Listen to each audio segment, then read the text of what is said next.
नमस्कार, आप देख रहे हैं गनादेश लाइव। मैं हूं अनिल कुमार। हम अभी मौजूद हैं राजधानी पटना के कंकड़ बाग में ओम शांति ब्रह्मा कुमारी सेंटर के ओम शांति में मौजूद हैं, प्रजापिता ब्रह्मा कुमारी सेंटर में। और हमारे साथ मौजूद हैं बीके राज जोगिनी रुक्मिणी दीदी। जी हाँ, हमारा सौभाग्य है कि आज हमारे साथ प्रजापिता ब्रह्मा कुमारी रुक्मिणी दीदी उपस्थित है, जो पूजनीय हैं, अनुयायी। उन्हें स्नेह से मैसेंजर ऑफ गॉड भी कहा जाता है। यहाँ दीदी ने अपना जीवन राजयोग के सिद्धांतों के लिए बिताया है और इन्होंने विश्व में शांति का संदेश देने का एक अद्भुत प्रेरणा दिया है। महज 9 वर्ष की उम्र में दीदी इस संस्था से जुड़ी, प्रजापिता ब्रह्मा कुमारी से पिछले 47 वर्षों से ब्रह्मा कुमारी संस्थान के द्वारा देश व विदेश में शांति का एक बड़ा संदेश दीदी के द्वारा फैलाया गया है। आज हम उनके जीवन के सफर और ज्ञान की गहराइयों पर प्रकाश डालेंगे। नमस्कार दीदी, गनादेश लाइव में आपका स्वागत है। बिहार की धरती पे आपका स्वागत है। दीदी, आपकी आध्यात्मिक रुचि कैसे जगी और ये राजयोग का सिद्धांत क्या है? हमारी छोटी उम्र थी और ज्ञान हमने कलकत्ते से 1958 से लिया और जब 7-8 साल की उम्र होगी उस समय ब्रह्मा कुमारी विश्वविद्यालय में आई। पर हमें बचपन से शांति की अंदर से जैसे आत्मा को खोज होती है उस प्रकार मन में बनी हुई थी। और आते थे, बच्चे थे तो वो लोग की माता जी के साथ आते थे और वो भी बहुत ज्ञान की चात्रक आत्मा थी तो उनके साथ आते थे। पर बचपन से हमें जब इस स्थान पर आते थे ब्रह्मा कुमारी आश्रम में तो हमें बचपन से शांति बहुत प्रिय थी और यहाँ का मेडिटेशन बहुत पसंद आता था। परमात्मा से बातें करना, उनसे कुछ ना कुछ अनुभव करना, कुछ न कुछ प्राप्ति होना, ये जैसे हमारा मन का उद्देश्य बचपन से लगा हुआ था और मन में ये चाहना बनी रहती थी कि हमें कुछ बनना है और कुछ हमें मिलना चाहिए। तो उसी उद्देश्य से इस ज्ञान मार्ग में हमने चलना शुरू किया और जब से 1958 से अभी तक 2025 है, तब से इस ज्ञान मार्ग में अपना कहें 1974-5 से अपना जीवन समर्पित पूरी रीति से इस बाबा के भगवान के घर में अपना जीवन दिया है। शांति की अनुभूति और अन्य आत्माओं को भी कुछ न कुछ देने की प्रेरणा मन में बनी रहती है, क्योंकि आज के समय में हर मानव को सुख शांति चाहिए। क्योंकि हम देखते हैं कि दुनिया में व्यक्ति हर प्रकार से संपन्न है, भरपूर है, पर फिर भी अंदर में चाहना शांति की बनी होती है। तो इस प्रजापिता ब्रह्मा कुमारी इस विश्वविद्यालय में विशेष कोई भी कैसी भी आत्मा आती है, दुखी अशांत, कैसा भी अपना जीवन लेकर के आती है और हम उसे विशेष शांति का दान देते हैं, शांति के वाइब्रेशन देते हैं।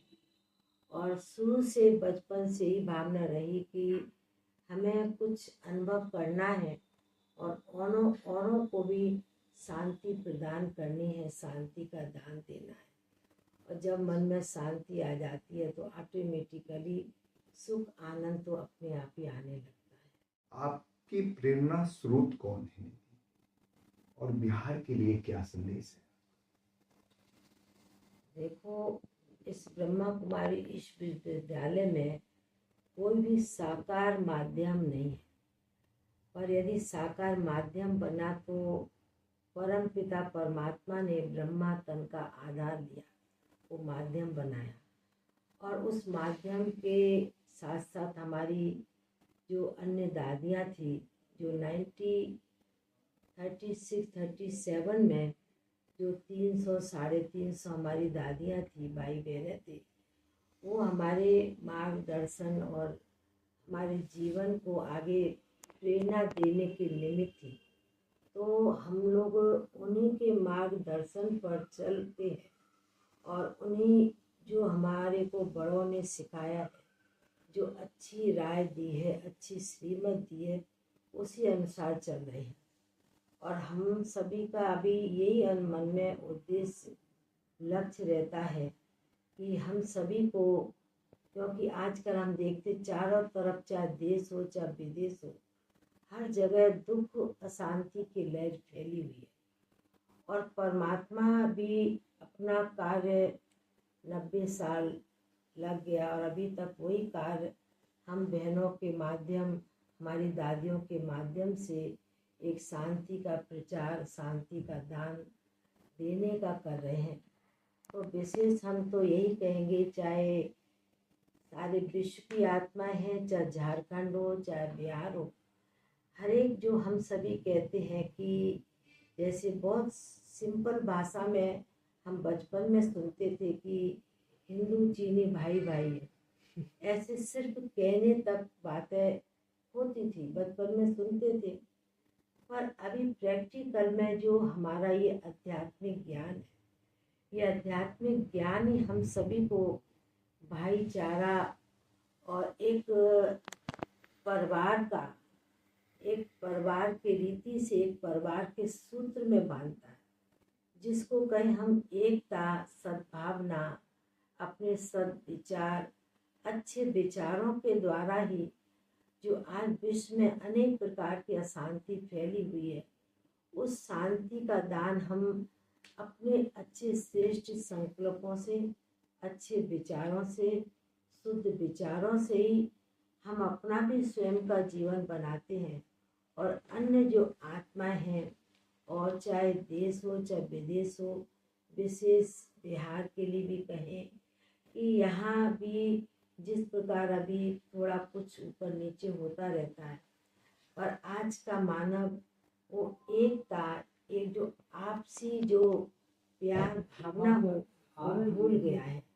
तो हम तो कहेंगे हमारा आपसी इतना प्रेम प्यार और भावना स्वभाव होवे, जो हम सारी दुनिया को एक सूत्र में बांध सके। तो हम तो यही कहेंगे कि जो हम सभी सिर्फ कहने मात्र कहते थे हम सब भाई भाई हैं, पर उसको प्रैक्टिकल हम बच्चों को, हम मनुष्य आत्माओं को अपने जीवन में करके दिखलाना। ब्रह्मा बाबा की लौकिक दीदी बेटी जो दादी विमल शांता दीदी रही, इनके साथ आपका जीवन काफी अनुभव रहा उनका, उनके साथ आपने काफी समय बिताया, तो कुछ अलौकिक चीजें उनके साथ क्या आपको अनुभूति? ऐसा है भाई कि उनके साथ तो हम काफ़ी साल, काफ़ी समय रहे, और हम तो यही कहें कि हमें बड़ों के साथ रहने का अपने जीवन में बहुत कुछ सीखने को मिला।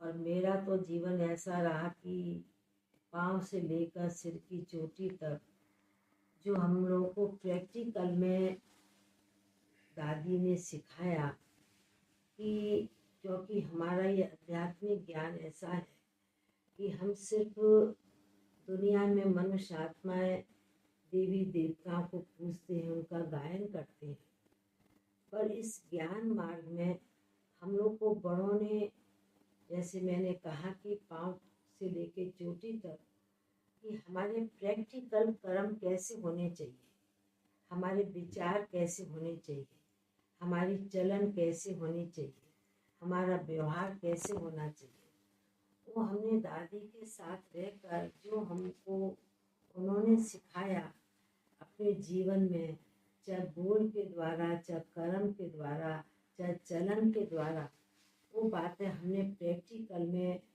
अपने जीवन में सीखी है और अपनाई है। उससे उनकी जो भावना थी, उनके जो विचार थे, उनके मार्गदर्शन से हम अभी तक चल रहे हैं। क्योंकि जीवन में तो बहुत बातें हैं और जो प्रैक्टिकल उन्होंने सिखाया है, और प्रैक्टिकल बातें हम सीख कर उनके पद चिन्हों पर ही चल रहे हैं। दीदी, आप जब राजयोग के माध्यम से अव्यक्त अव्यक्त वतन में जाती है तो क्या अलौकिक अनुभव आता है? राजयोग के माध्यम से अव्यक्त वतन में जाती है तो क्या अलौकिक अनुभव आता है? कुछ हमारे दर्शकों को, हमारे बिहार के लोगों को, हमारे देश के लोगों को उसका अनुभव बताएं। ऐसा है, जैसे आपने प्रश्न किया है, ये प्रश्न बहुत गंभीर है और इसके लिए समझने के लिए बहुत दूरदर्शी और सूक्ष्म बुद्धि चाहिए। और ये जो हमारा सूक्ष्म वतन में जाना, ट्रांस का पाठ कहें, ये तो भगवान का दिया हुआ वरदान है।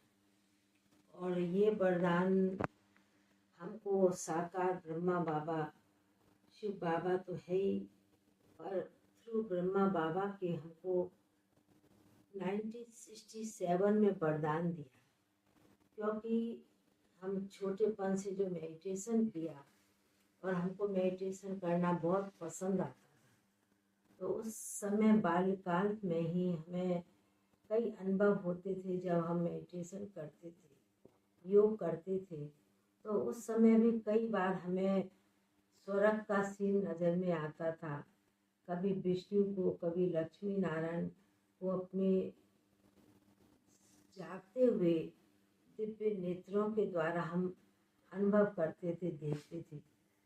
तो वो तो भगवान ने जब 1967 में वरदान दिया, उस समय तो 13-14 साल की आयु थी और उस समय नहीं जानते थे कि ये कोई भगवान का वरदान है। पर जब साकार हुआ 1977 में, तो समझ में आया कि ये कोई बहुत ऊंचा पाठ है।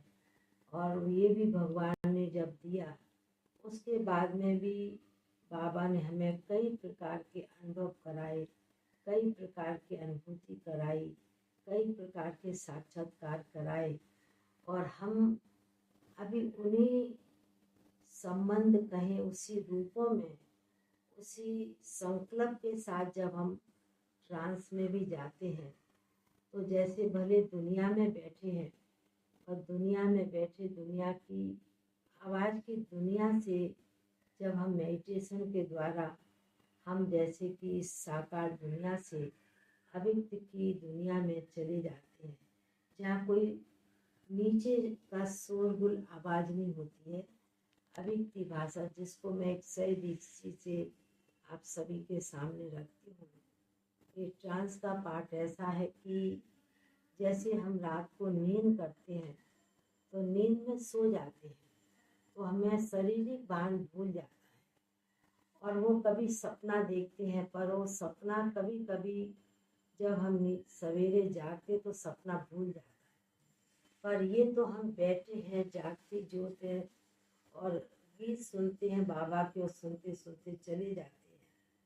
तो उस समय जब जाने के साथ हम जो दृश्य भगवान हमें बाबा दिखाते हैं, और उसको हम दिव्य दृष्टि के द्वारा, तीसरे नेत्र के द्वारा जो हमको दृश्य बाबा दिखाता सूक्ष्म वतन में, मूवी एक्शन के साथ उस बात को हम जैसे कि कैच करते हैं। और हमारे सामने जैसे कि दृश्य एक मूवी के एक्शन चलते हैं, और उसको हम फील करते हैं और अनुभव करते हैं, और उसको अपने अंदर में रख कर फिर हम इन बातों को समझ के फिर नीचे साकार वतन। चलते चलते दीदी, मैं सिर्फ ये आपसे निवेदन करूंगा, अभी लोकतंत्र का महापर्व बिहार में चल रहा है और पहले चरण का चुनाव हो गया है 6 दिनों पहले, 11 नवंबर को दूसरे चरण का चुनाव। बिहार की जनता के लिए, बिहार के लोगों के लिए, बिहार की तरक्की के लिए, बिहार में शांति और सद्भाव के लिए एक संदेश आपके माध्यम से क्या जाना चाहिए बिहारवासियों? हम तो कहेंगे कि जैसे कि हम लोग को परमात्मा ने शुरू से सिखाया और हम सभी यही गायन करते, हम सब एक है। भारतवासी भी हर एक अपने को एक ही परिवार का, हम सब एक है, एक का नारा लगाते हैं। तो हमारी अंदर से यही आंतरिक शुभ इच्छा है, आंतरिक सद्भावना है कि जिस प्रकार हम सभी अंदर से समझते हैं, बोलते भी हैं, तो हम लोगों को भी अंदर से ऐसी एक भाईचारा का, एक सद्भावना का, अच्छे विचार